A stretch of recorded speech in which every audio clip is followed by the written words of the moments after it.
क्यों दिखाई देते हैं? परेशान तो रहूंगा ना पार्वती, आखिर एक बेटी का बाप जो ठहरा। पार्वती, अब उसके हाथ पीले करने का समय आ गया है। पर हमारी आनंदी तो अभी सिर्फ 9 साल की है। अभी तो उसके पढ़ने, लिखने और खेलने कूदने के दिन हैं। देख पार्वती, लड़कियां पराया दर्द होती है और जितना जल्दी इन्हें घर से विदा कर दे उतना अच्छा है। कल से आनंद की पढ़ाई लिखाई बंद।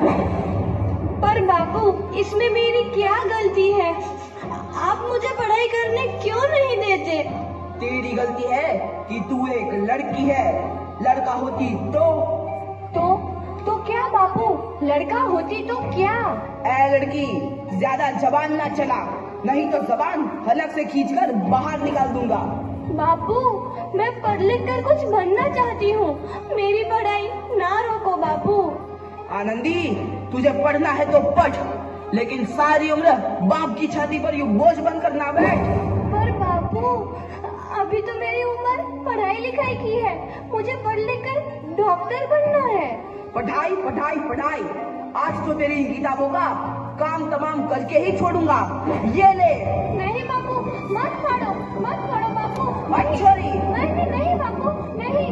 बापू, ये तुमने क्या किया? तुमने मेरी इन किताबों को ही नहीं फाड़ा बापू, मेरी किस्मत फाड़ दी, मेरी किस्मत। ये कॉपी किताबें ना सिर्फ छोरों के हाथ में अच्छी लगती है, लड़कियों के हाथ में तो सिर्फ मेहंदी अच्छी लगती है, मेहंदी। पर बापू, मैं लड़की हूँ तो क्या हुआ? लड़का और लड़की तो हमारी दोनों आंखों के समान होते हैं। चुप कर आनंदी, और यह एहसान मान कि अब तक जिंदा है तू। कहीं बचपन में गला दबा कर मार दिया होता तो यह तेरी बकबक नहीं सुननी पड़ती आज। पर बापू, मुझे चूल्हा जलाना अच्छा ना लगे है। देख छोरी, जितना जल्दी हो तू चूल्हा जलाना सीख ले, उतना ही अच्छा है तेरे लिए। और हाँ, तेरा ब्याह तो होगा, वो भी कल के कल। अबला जीवन है तुम्हारी यही कहानी। आंचल में है दूध और आंखों में है पानी। मुझे माफ कर दे बेटी, तेरे बापू के जिद के आगे मेरी एक न चलेगी। माफ कर दे बेटी, मुझे माफ कर दे। इस प्रकार मात्र 9 वर्ष की छोटी उम्र में आनंदी का विवाह गोपाल राव जोशी से हो गया। बाल विवाह एक सामाजिक कुरीति है और इस कुप्रथा का शिकार होना पड़ा आनंदी को। 5 वर्ष बाद आनंदी 14 साल की हो गई है। उसके घर एक शिशु ने जन्म लिया है। देखते हैं आगे क्या होगा। देखिए ना, इसे क्या हो गया है?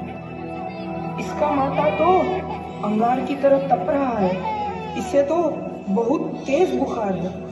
आप बिना कुछ भी बोलते हैं, दीजिए मुझे। माधव, जल्दी से वैद्य जी को बुला के लाओ। जी, अभी बुला के लाता हूँ। ये तुम क्या कर रही हो आनंदी? भगवान की विभूति लगा रही हूँ। बस करो आनंदी, ये सब अंधविश्वास है। अरे आप यकीन तो कीजिए, भगवान की कृपा से इसका माथा ठंडा हो रहा है और बुखार भी उतर गया है ना बाबू? देखिए, दीजिए मुझे। उठो बाबू, आंखें खोलो, तुम्हें तुम्हारी माँ बुला रही है। आंखें खोलो, देखिए ना इसे क्या हो गया है। आंखें भी नहीं खोल रहा। आंखें खोलो बेटा। आप चुप क्यों है? आंखें खोलो बेटा, आंखें खोलो। आनंदी, हमारा बेटा कभी आंखें नहीं खोलेगा। नहीं, ऐसा नहीं हो सकता। मेरे बेटे को मुझसे कोई नहीं छीन सकता, कोई नहीं छीन सकता। पागल मत बनो आनंदी। माधव,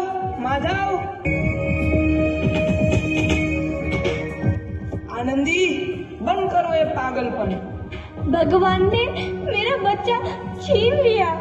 भगवान ने नहीं, तुम्हारी अशिक्षा और अंधविश्वास ने तुम्हारा बच्चा छीना है। अगर तुम पढ़ी लिखी होती तो आज हमारा शिशु जीवित होता। तुम अनपढ़ थे आनंदी, अनपढ़। नहीं, अब मैं अनपढ़ नहीं रहूंगी मैं अनपढ़। मैं पढ़ूंगी ताकि कल किसी और आनंदी को इलाज के अभाव में अपना बच्चा ना खोना पड़े। शाबाश आनंदी, और यही तुम्हारे अपराध के लिए प्रायश्चित भी है।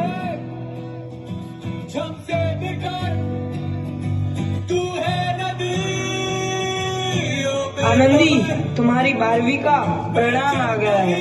तुमने पूरे कॉलेज में प्रथम स्थान अर्जित किया है। आनंदी, तुम्हारी मेहनत रंग लाई है। तुम्हें शिक्षा वृत्ति मिली है। ये लो तुम्हारे अमेरिका जाने की टिकट। मुझे शिक्षा वृत्ति मिल गई, मैं अमेरिका जा रही हूँ। पर ये सब मैं अकेले कैसे कर पाऊंगी? आनंदी, अपने आप को इतना कमजोर क्यों समझ रही हो? फिर इतना पढ़ने लिखने का क्या फायदा? तुम अभी गवार की गवार नहीं हूँ मैं अब गवार।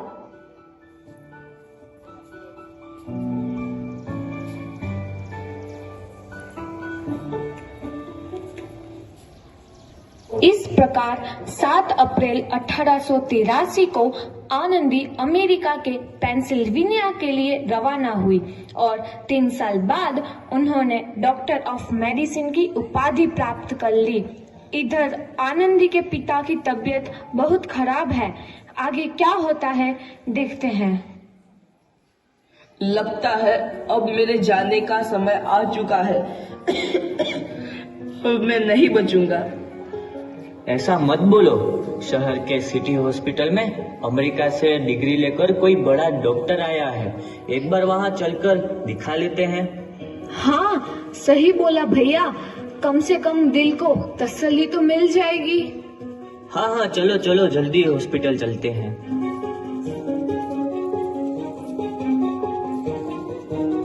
इस मरीज की हालत तो बहुत ही खराब है। कोई चमत्कार ही इसे बचा सकता है। ऐसा मत बोलो भाई। डॉक्टर साहब कब तक आ जाएंगे? लो आ गई डॉक्टर मैडम। डॉक्टर मैडम जल्दी देखिए, मरीज की हालत बहुत ही खराब है।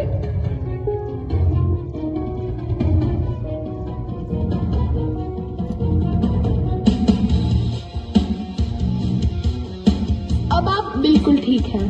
मौत के मुंह से आपको बचाया है डॉक्टर मैडम ने। डॉक्टर साहब ने मुझे बचा लिया। मुझे मिलना है डॉक्टर साहब से। डॉक्टर साहब नहीं, डॉक्टर मैडम बोलो। डॉक्टर मैडम, उन्होंने ही तुम्हें जीवन दान दिया है। लो आ गई डॉक्टर मैडम, मिल लो उनसे। डॉक्टर मैडम, आपका बहुत बहुत धन्यवाद। आपने मेरी जान बचाई। इसके बदले में मैं गरीब भला आपको क्या दे सकता हूँ? वचन चाहिए मुझे कि कभी ये नहीं कहोगे कि लड़कियाँ कुछ नहीं कर सकती। वचन? ये कैसा वचन? अरे श्यामलाल, तुमने पहचाना नहीं? तुम्हारी बेटी आनंदी। आनंदी? मेरी बेटी आनंदी डॉक्टर? हाँ बापू, वही आनंदी जिसके लिए बचपन में तूने चूल्हा और दूल्हा के अलावा कुछ नहीं सोचा था। आनंदी, आनंदी मेरी बेटी, मुझे माफ कर दे। मैं तेरा गुनहगार हूँ बेटी। नहीं बापू, वही आनंदी जिसके हाथ पीले करके तुम उसकी सारी जिंदगी काला कर देना चाहते थे। माफ कर दे मुझे मेरी बच्ची, माफ कर दे। मैं तेरा अपराधी हूँ मेरी बच्ची, माफ कर दे। नहीं बापू, मैंने तो तेरा एहसान चुकाया है। याद है ना अपना एहसान जो बचपन में तुमने मुझ पर किया था? ताने सुना कर जीते जी मार डाला था मुझको। अब बोल, और